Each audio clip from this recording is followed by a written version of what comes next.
નમસ્કાર મિત્રો, હું છું મનીષ ભંડેરી।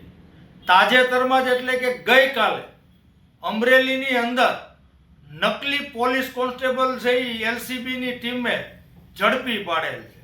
હું ગુજરાતના ભાજપના શાસકોને કહેવા માંગુ છું, ગુજરાતમાં છેલ્લા 30 વર્ષથી ભારતીય જનતા પાર્ટીનું શાસન અને છેલ્લા 30 વર્ષમાં સમગ્ર ગુજરાત રાજ્યમાં દરેક ડિપાર્ટમેન્ટમાં નકલીની ભરમાર સર્જાણી છે। તમે ગુજરાતમાં જુઓ તો નકલી જજ મળે, નકલી આઈએએસ ને આઈપીએસ અધિકારીઓ મળે, નકલી અધિકારીઓ મળે, નકલી કચેરીઓ મળે, નકલી ટોલ નાકા મળે।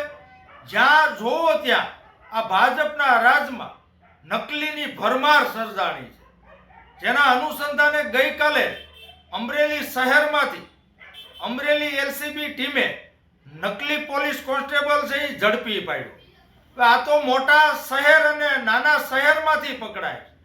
આ નકલીની માયાજાળ ગ્રામ્ય લેવલ સુધી પણ ફેલાયેલી હોઈ શકે છે।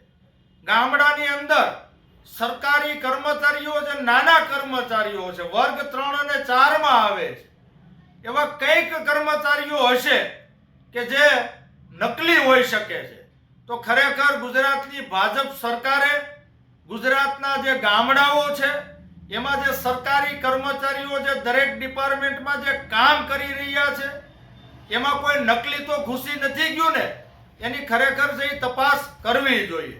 અને ખરેખર આ ભાજપના શાસકો માટે શરમજનક ઘટના કહેવાય। અસ્તુ, જય હિન્દ, જય જય ગરવી ગુજરાત।